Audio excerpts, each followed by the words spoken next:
आज हम लोग कवि केदारनाथ सिंह और उनकी कविताओं के बारे में बात करेंगे। जिस इकाई पर हम बात करने जा रहे हैं उस इकाई का शीर्षक है नई कविता और केदारनाथ सिंह। इस इकाई को पढ़कर और इस पर हुई बातचीत के बाद आप केदारनाथ सिंह की कविता यात्रा से परिचित हो सकेंगे, उनकी कविताओं के महत्व और उसकी नवीनता को जान सकेंगे, समकालीन कविता के विकास में केदारनाथ सिंह के योगदान को समझ सकेंगे, समकालीन कविता के संदर्भ में केदारनाथ सिंह की कविताओं की विशिष्टता को समझ सकेंगे, केदारनाथ सिंह की कविताओं की भाषा और उनके प्रस्तुतिकरण के बारे में जान सकेंगे।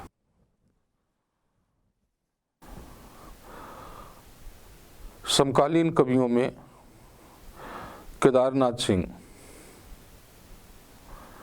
एक सशक्त और महत्वपूर्ण कवि के रूप में स्थापित हैं।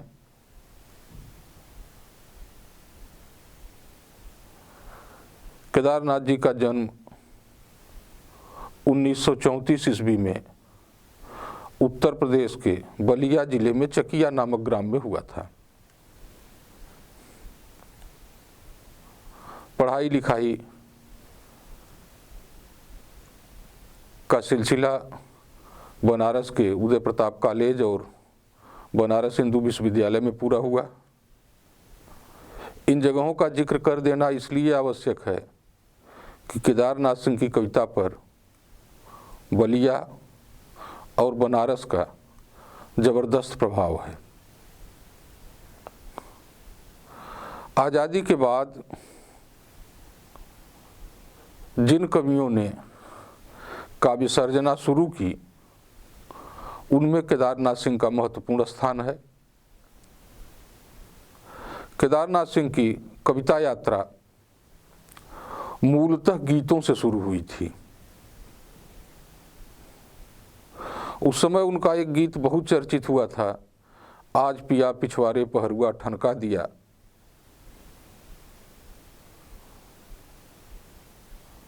लेकिन बहुत समय नहीं बीता कि केदारनाथ जी गीतों से निकल करके आधुनिक कविता की तरफ आ गए। आधुनिक कविता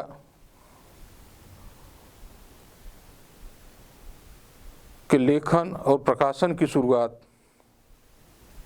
या कहिए कि आधुनिक कवि के रूप में केदारनाथ जी अज्ञेय के तीसरा सप्तक में संकलित होने के बाद जाने गए और चर्चित हुए।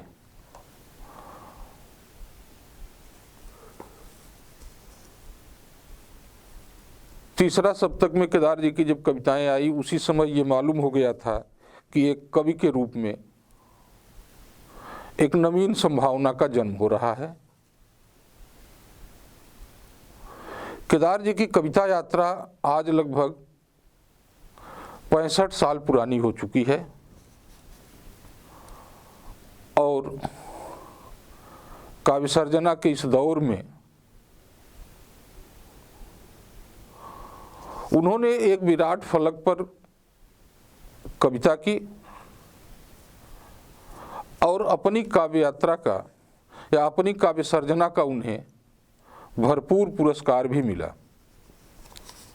अब तक केदारनाथ जी के कई कविता संग्रह प्रकाशित हो चुके हैं, जिनमें अभी बिल्कुल अभी, जमीन पक रही है, यहाँ से देखो, बाघ, अकाल में सारस, उत्तर कबीर और अन्य कविताएं, तालस्ताय और साइकिल, और अभी अभी कुछ दिन पहले उनका प्रकाशित कविता संग्रह है सृष्टि पर पहरा। केदारनाथ जी को अनेक साहित्यिक पुरस्कार भी मिले हैं। अनेक ही नहीं बल्कि कहिए कि कोई भी साहित्यिक पुरस्कार केदारनाथ जी से नहीं बचा है। लगभग सारे महत्वपूर्ण साहित्यिक पुरस्कार उन्होंने प्राप्त किए हैं, जिनमें मैथिली शरण गुप्त सम्मान, कुमारन आसान पुरस्कार, जीवन भारती सम्मान, दिनकर पुरस्कार, साहित्य अकादमी पुरस्कार, व्यास सम्मान, ज्ञानपीठ पुरस्कार आदि मुख्य है। जिस विस्तृत फलक पर केदार जी ने कविता की, लगभग उतनी ही गंभीरता से उनकी कविता की चर्चा भी हुई।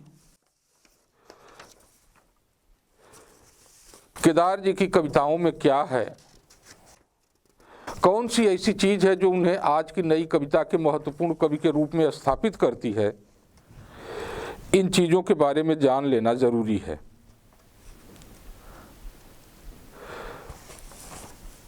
केदार जी एक तरह से बहुत धीरे से और बहुत कम शब्दों में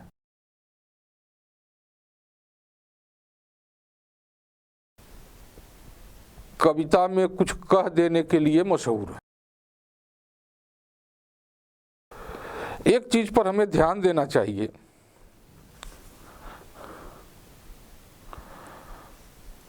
कि जब से केदारनाथ जी की कविता यात्रा शुरू हुई है 1950 के बाद से, और आज के समय में ये जो लंबा अंतराल है, इस लंबे अंतराल में अनेक सामाजिक, सांस्कृतिक, राजनीतिक परिवर्तन हुए हैं और इन परिवर्तनों को केदारनाथ जी ने अपनी कविता में बहुत अच्छी तरह से रेखांकित किया है। यह जरूर है कि कविता को उन्होंने जुमलेबाजी नहीं बनने दिया है। अपने कहन की शैली, ढंग, अपनी समझ, परंपरा से गहरा जुड़ाव, लोक जीवन से गहरी संपृक्ति, भाषा का सटीक प्रयोग,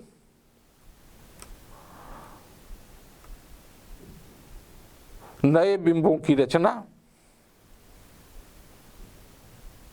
ये कुछ केदार जी के एक कविता की ऐसी विशेषताएं रही हैं जिनके माध्यम से वे अपनी बात को बहुत आसानी से, बड़ी सरलता के साथ पाठक समुदाय तक संप्रेषित कर लेते हैं।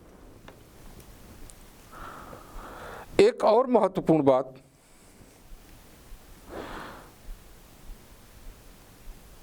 जैसा कि मैंने पहले कहा कि केदारनाथ जी बलिया और बनारस से जुड़े हुए हैं, इसलिए उनकी कविताओं में गांव के प्रति गहरा लगाव है। और हम जानते हैं कि पिछले दिनों में कृषि प्रधान संस्कृति वाले भारतवर्ष के गांवों में काफी बदलाव आया है। उसे अनेक संक्रमणों से गुजरना पड़ा है। गांव का रूप बदला है। लोक और संस्कृति के सामने नई नई चुनौतियां आई हैं। प्रकृति को नई चुनौतियों का सामना करना पड़ा है। इन तमाम स्थितियों में केदार जी इन स्थितियों के साथ तालमेल बना करके चलने वाले कवि हैं। एक ऐसे रूप में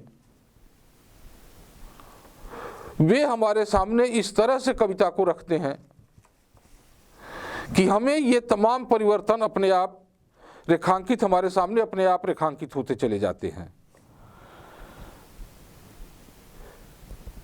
देखना चाहिए केदारनाथ जी की कविता के माध्यम से कि इन सब बदलावों को, इन सब परिवर्तनों को कविता कैसे दर्ज करती है, वह कहाँ और किनके साथ खड़ी होती है, मनुष्यता को हराने वाली ताकतों के खिलाफ वो कैसे हस्तक्षेप करती है, भावों और संवेदनाओं के क्षरण पर वह कैसे मरहम लगाती है।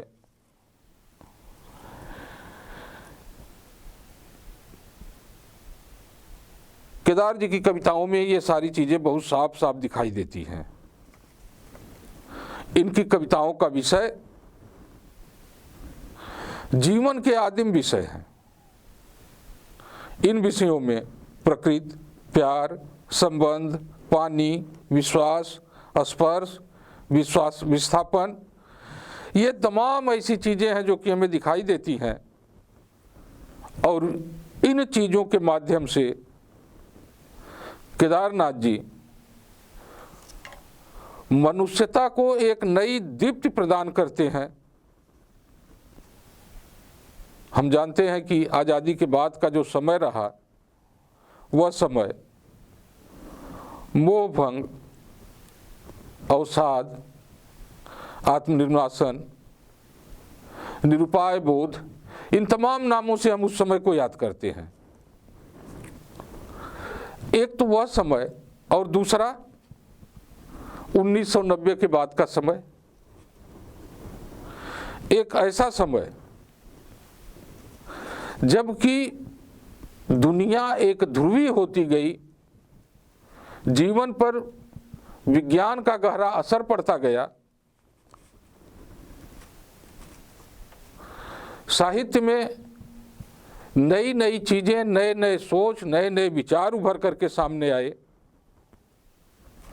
इन तमाम चीज़ों को केदारनाथ जी बड़े अद्भुत ढंग से दर्ज करते हैं, और इसीलिए कहा जाता है कि ये दुर्लभ ढंग से समकालीन कवि हैं।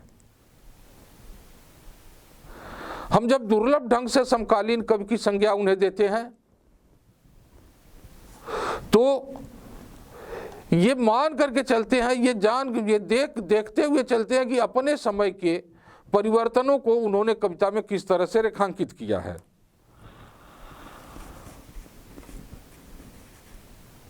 केदारनाथ जी की कविता में इस बात को लक्ष्य करना चाहिए कि कभी उन्होंने लिखा कि फर्क नहीं पड़ता। ये एक मुहावरा था, एक मुहावरे के रूप में उन्होंने इस्तेमाल किया, जो 60 के दशक में बड़ा प्रचलित हुआ, फर्क नहीं पड़ता।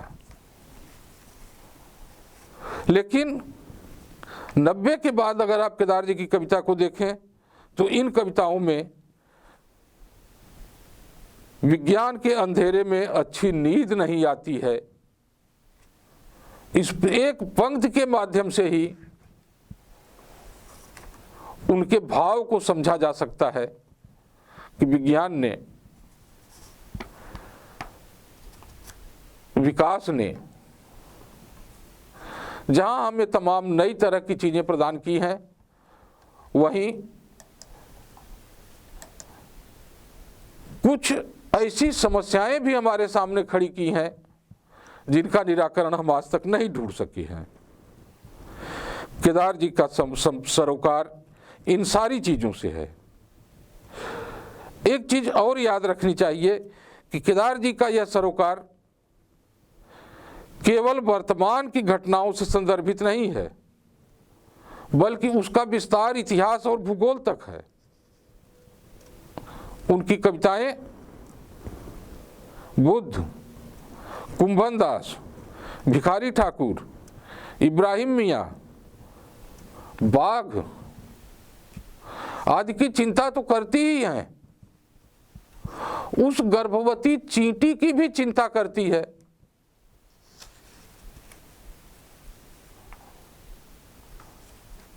जो अपने जीवन के लिए गहन संघर्ष कर रही है।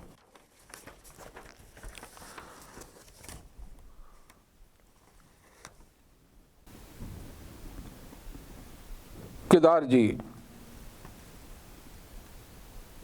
का लोक जीवन से गहरा संबंध है। इनके लोक जीवन के संबंध को रेखांकित करने के लिए बहुत अधिक बात न करके केवल एक बात कही जाए। केदार जी की एक कविता है, जिस कविता में वे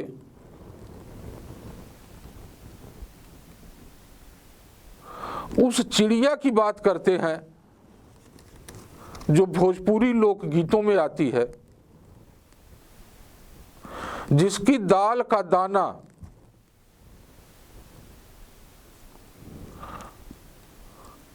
चोंच से गिर गया है और एक खूंटे में पड़ गया है।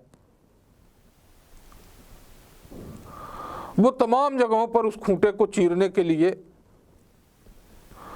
बढ़ई के पास जाती है, राजा के पास जाती है, किसके सबके पास जाती है, लेकिन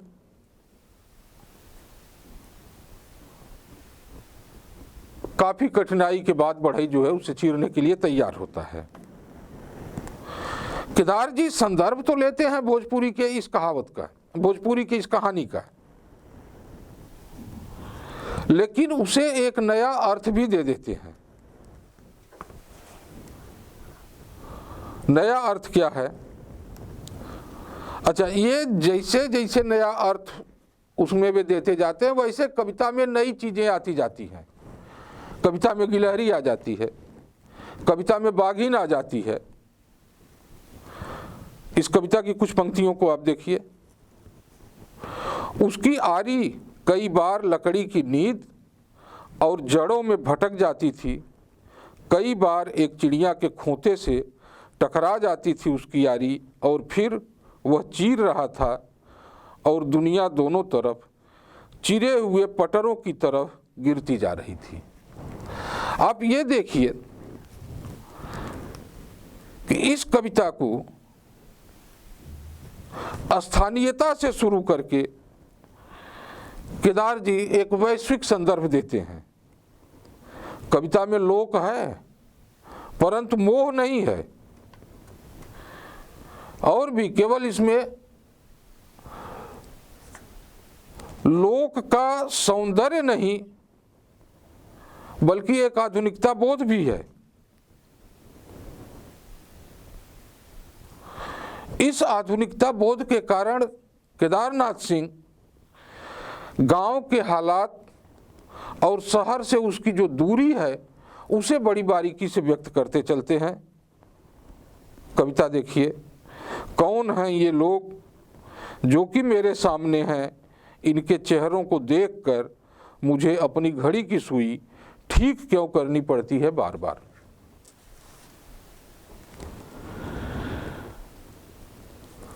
एक और जो दूसरी विशेषता केदार की कविताओं की है वह है कि प्रकृति से उनका गहरा राग है।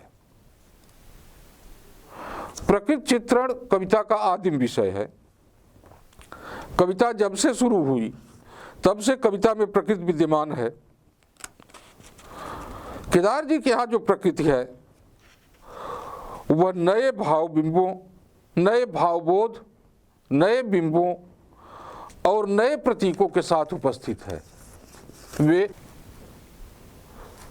प्रकृति के इतने नए संदर्भ देते हैं कि उनके आधार पर प्रकृति और कविता में एक नए समीकरण की तलाश की जा सकती है। आज हम पर्यावरण को लेकर के बहुत चिंतित हैं, पर्यावरण के प्रति जागरूक भी हुए हैं। प्रकृति, विज्ञान और समाज के बीच क्या संबंध बना है इसे भी हम देखने की कोशिश करते हैं। ये कोशिशें हमें केदार जी की कविताओं में भी मिलती हैं।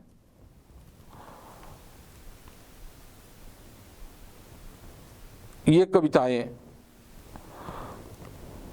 प्रकृति के सौंदर्य को, प्रकृति के बोध को, प्रकृति के रूप को बड़ी सादगी के साथ हमारे सामने उभार करके रखती हैं। मुझे याद आ रहा है केदार जी की एक कविता है विद्रोह। विद्रोह कविता में उन्होंने बड़े सलीके से अपनी बात रखते हुए, बड़े कम शब्दों में अपनी बात रखते हुए कहा है, सुनिए, मेरे बिस्तर ने कहा, यह रहा मेरा इस्तीफा, मैं अपने कपास के भीतर वापस जाना चाहता हूँ। उधर अलमारी में बंद किताबें चिल्ला रही थीं, खोल दो हमें, खोल दो, हम जाना चाहती हैं अपने बांस के जंगल और मिलना चाहती हैं अपने बिच्छुओं के डंक और सांपों के चुंबन से।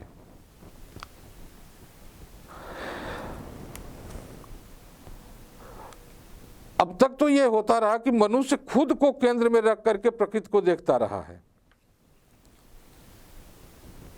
इस कविता में आप देखेंगे कि प्रकृति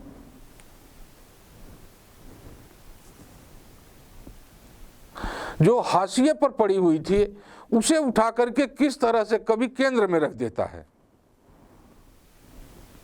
ये कविताएं बताती हैं कि प्रकृति मनुष्य की जागीर नहीं है, हमारा वजूद प्रकृति पर है, हम प्रकृति पर निर्भर हैं,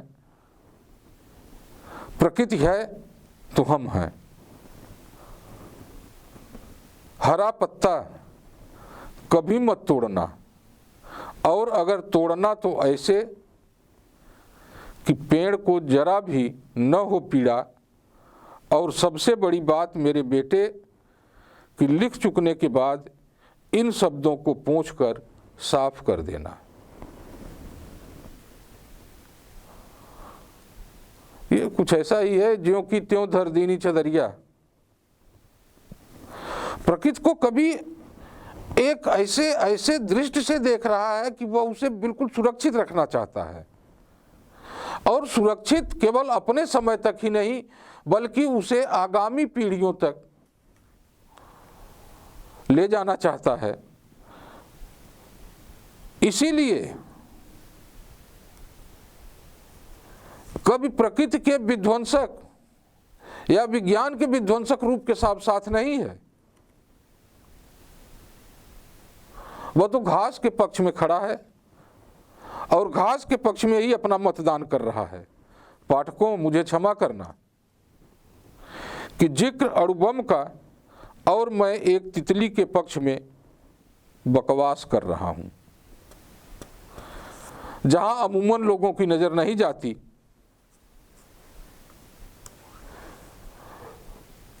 जो हमारी दृष्टि से ओझल है, केदार उसी की चिंता करने वाले कवि हैं।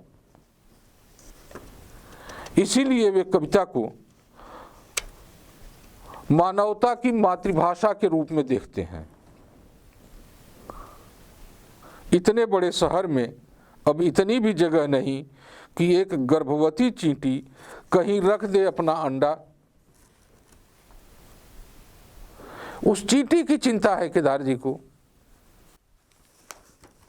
जो गर्भवती है। इतनी जगह नहीं बची है कि वो अपना अंडा कहीं रख दे और जो सुरक्षित रहे। बात केवल चींटी तक नहीं है, यह बात हमें दूर तक ले जाती है और तमाम स्थितियों को हमारे सामने खोल करके रख देती है। केदार जी की कविताओं के बारे में जो दूसरी बात कही जाए, जिसके लिए वे जाने भी जाते हैं, वह उनकी वैश्विक दृष्टि है। और उनकी इस वैश्विक दृष्टि का निर्माण केवल पढ़कर नहीं हुआ है। कवि ने तमाम देशों की यात्राएं की हैं, अनेक जगह पर गए हैं, और उन देशों में जो कुछ उन्होंने देखा, जो कुछ उन्हें नया लगा, उसे अपनी कविता में बांधने की कोशिश की। कहा जाता है कि केदारनाथ सिंह की कविताओं के पात्र जो हैं वे विश्व नागरिक हैं। विश्व नागरिक इसीलिए हैं कि विश्व का गहरा बोध केदार जी को है, और वे उस बोध को अपनी कविता में बड़े संतुलित ढंग से रखने की कोशिश करते हैं कि अंगुलीमाल छुट्टा घूम रहा है शहर में, और सुजाता अपने शहर के किसी छुतहा अस्पताल में भर्ती है, आनंद की मुझे कोई खबर नहीं।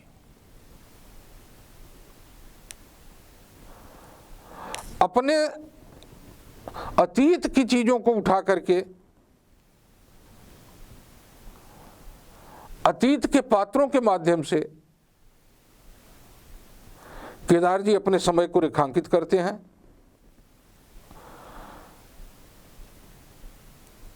वे संकेत करते हैं कि लगभग हर देश में एक बर्लिन की दीवार होती है।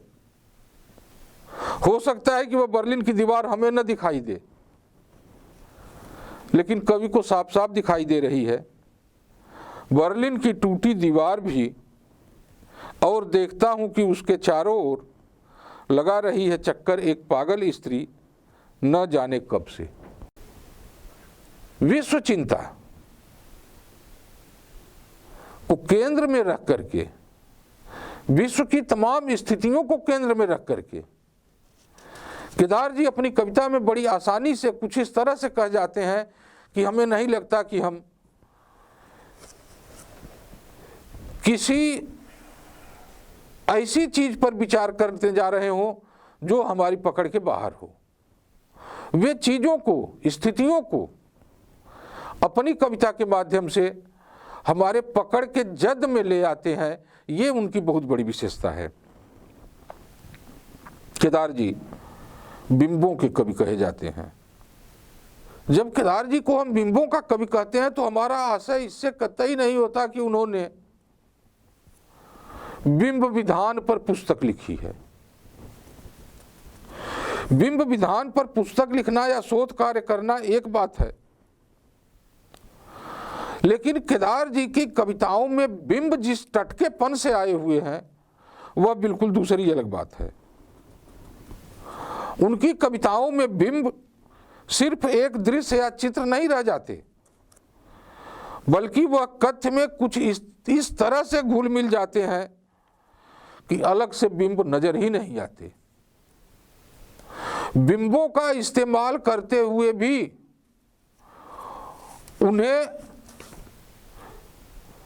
बिंब की निर्धारित परिभाषा है उससे कुछ अलग रखना या यह प्रयास करना कि उससे कुछ अलग दिखाई दे, यह केदार जी की कविता की सबसे बड़ी विशेषता है।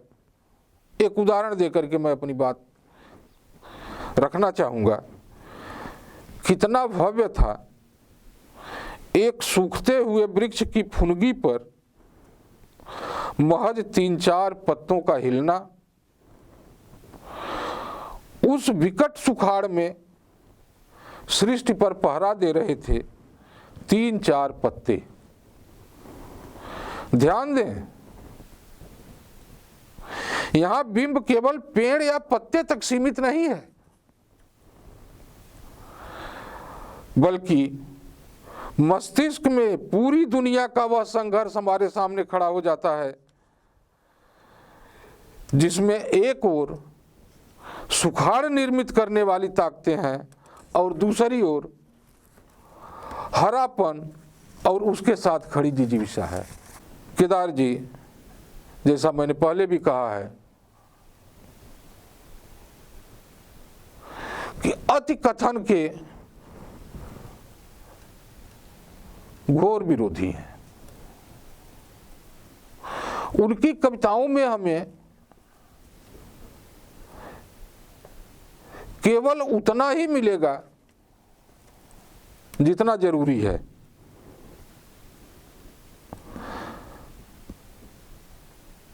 कविता का स्वरूप कैसा हो, कविता कैसी हो, इसके बारे में पहले भी तमाम बातें की जा चुकी हैं। बोधा ने तो ये कहा कि कविता जो है प्रेम के पंथ के समान है, ऐसी जैसे तलवार के धार पर दौड़ना है। और कई जगहों पर कविता की स्थिति पर रामचंद्र शुक्ल ने भी विचार किया कि कविता क्या है। केदार जी के यहाँ कविता जिस रूप में है,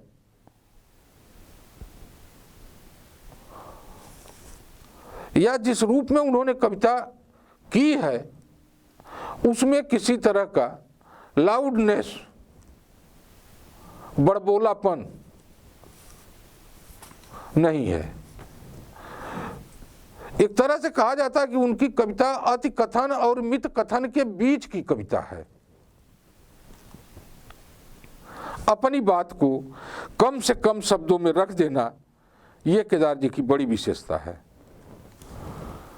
वे अपनी कविताओं में इस अतिकथन और मितकथन के बीच का संतुलन साधने वाले कवि हैं, और इस दुर्लभ संतुलन को लगभग अपनी सभी कविताओं में साधने में केदार जी सफल हुए हैं। इसीलिए उनके बारे में कभी रामस्वरूप चतुर्वेदी ने लिखा था कि सामान्यतः जमीन की महिमा का बखान करने वाले अधिकतर कवि अभिधा और सपाट बयानी पर आश्रित रहते हैं, जैसे नागार्जुन, सुमन या आगे चलकर धूमिल। केदारनाथ सिंह का रास्ता इससे अलग है।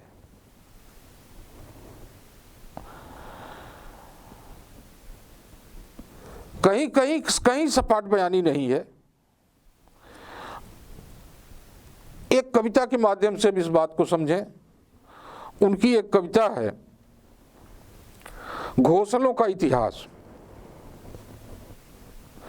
इस कविता में रचनात्मकता के साथ वे सारे संदर्भ आ जाते हैं जिन पर अभी हम बात कर रहे हैं, और उन संदर्भों को आसानी से समझा भी जा सकता है। साथ ही साथ यह भी लक्ष्य किया जा सकता है कि अति कथन और मिथ कथन के बीच रास्ता बनाना कितना कठिन है। कविता सुनिए। बाजार में मिलते नहीं घोंसले, वहाँ सिर्फ पिंजड़े मिलते हैं। इसलिए अच्छा यही होगा कि घोंसलों को छोड़ दिया जाए पेड़ पर ही, जहाँ अपनी छोटी सी गरिमा में झूलते रहें वे इतिहास के दूसरी तरफ। केदार जी सहज और साधारण जीवन बोध के कवि हैं। बहुत सहजता के साथ चीजों को बयान करना साहस का काम है, जोखिम का काम है और कठिन काम है। हर कवि जीवन की तमाम स्थितियों को उस सहजता के साथ नहीं अभिव्यक्त कर सकता जिस सहजता के साथ केदार जी अभिव्यक्त करते हैं। उनकी एक कविता किस तरह से सहज है, इसे देखने के लिए अगर हम यह अंश देखें, आना जैसे मंगल के बाद चला आता है बुध आना, एक स्वाभाविक प्रक्रिया है। हमने दिनों का नाम निर्धारित कर रखा है। मंगल के बाद बुध ही आएगा, स्वाभाविक है, सहज है। मंगल के बाद बृहस्पति नहीं आ जाएगा। एक और चीज देखिए, कवि को कोई मुगालता नहीं है कि वह आज के समय और समाज की वास्तविकता को जानता है।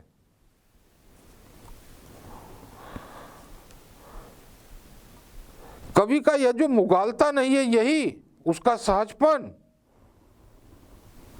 उसे यथार्थ बोध से जोड़ देता है। नदियां जो कि असल में शहरों का आरंभ हैं, और वह शहर जो कि असल में नदियों का अंत।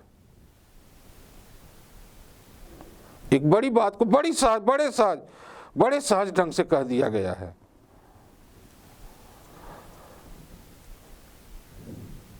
केदार जी का जो अंतिम काव्य संग्रह है इधर का, सृष्टि पर पहरा, सृष्टि पर पहरा के समर्पण में, या सृष्टि के पहरा का समर्पण उन्होंने इन पंक्तियों के साथ किया है। अपने गांव के लोगों को जिन तक यह किताब कभी नहीं पहुंचेगी।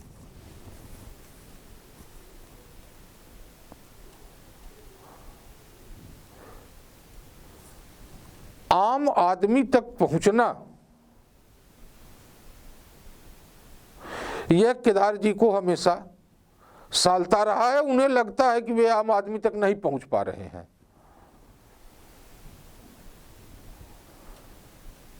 कई बार अपनी बात कहते हुए उन्होंने इसका उल्लेख किया है कि वे कभी गांव गए हुए थे और गांव के एक बुजुर्ग ने उनसे पूछा कि सुना है कि कविता लिखते हो, अपनी कविताई की 2-4 पंक्तियां सुनाओ। केदार जी कुछ देर तक सोचते हुए खड़े रहे कि इस बुजुर्ग को मैं कौन सी पंक्ति सुनाऊं, कौन सी अपनी कविता सुनाऊं जिसको ये समझ सकें। और अंत में केदार जी कोई निर्णय नहीं कर पाते और वृद्ध सज्जन को नमस्कार करके आगे बढ़ जाते हैं। वही दर्द उनका यहां भी है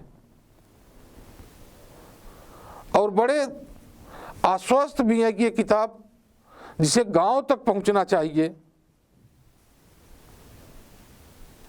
वो गांव तक पहुंच नहीं पा रही है। आज हम 21वीं सदी में हैं, जहां पल भर में सूचनाएं एक जगह से दूसरी जगह पहुंच जा रही हैं,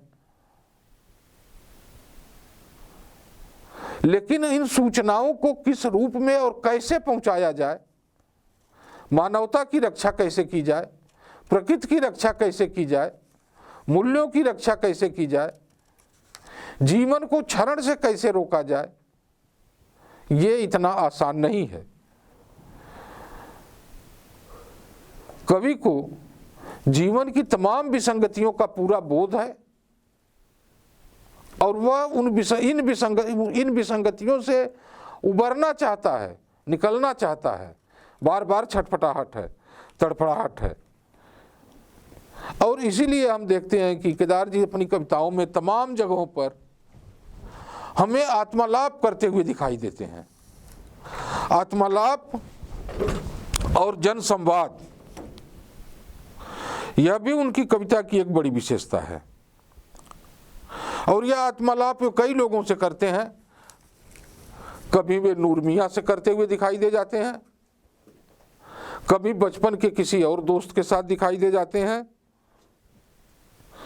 और खुद अपने से प्रश्न पूछते हैं, अपने आप से प्रश्न पूछते हैं कि तुम्हें नूर मियां की याद है केदारनाथ सिंह?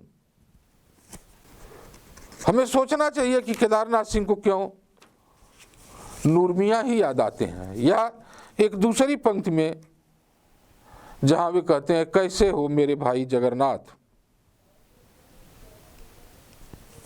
ऐसे ही कई जगहों पर कवि ने त्रिलोचन का नाम लिया, त्रिलोचन शास्त्री का, या अपने समय के अनेक कवियों से संवाद करते हुए उन्होंने अपनी बात रखी। हमें लगता है कि इन संवादों के जरिए कवि को अपनी बात रखने में थोड़ी आसानी हो जाती होगी। केदार जी की तमाम कविताओं पर बात करते हुए मैं उनकी एक कविता का थोड़ा लंबा उद्धरण जरूर पढ़ना चाहूंगा। और पूरी कर रहा हूं वह कविता जिसे लिखना शुरू किया था मेरे किसी पुरखे कवि ने। मैंने यही तो किया है कि हटा दिया है कोई हलंत, लगा दी है कहीं बिंदी, उलट दिया है कोई विशेषण, उड़ा दी है कोई तिथि, और तुर्रा यह कि मैंने कविता की है। अपने समय की कविता पर एक सारगर्भित और क्रूर टिप्पणी है यह। लेकिन इसी के साथ केदार जी उसी कविता में आगे भी कहते हैं कि पर मौसम चाहे जितना खराब हो, उम्मीद नहीं छोड़ती कविताएं, यह जानते हुए कि लिखने से कुछ नहीं होगा, मैं लिखना चाहता हूं। अगर केदारनाथ जी के पूरे कविकर्म पर ध्यान दें तो यह स्पष्ट होता है कि कवि ने कथ्य, विधान, वाक्य विन्यास, प्रस्तुतिकरण आदि अनेक स्तरों पर कविता की दुनिया में बड़ा हस्तक्षेप किया है। उन्होंने न केवल अपना नया रास्ता बनाया है, बल्कि लगभग 65 वर्षों की दीर्घ कालावधि में रचनारत रहते हुए उसे पुराना और रूढ़ होने से भी बचाया है। केदार के कविकर्म की यह सबसे बड़ी विशेषता है।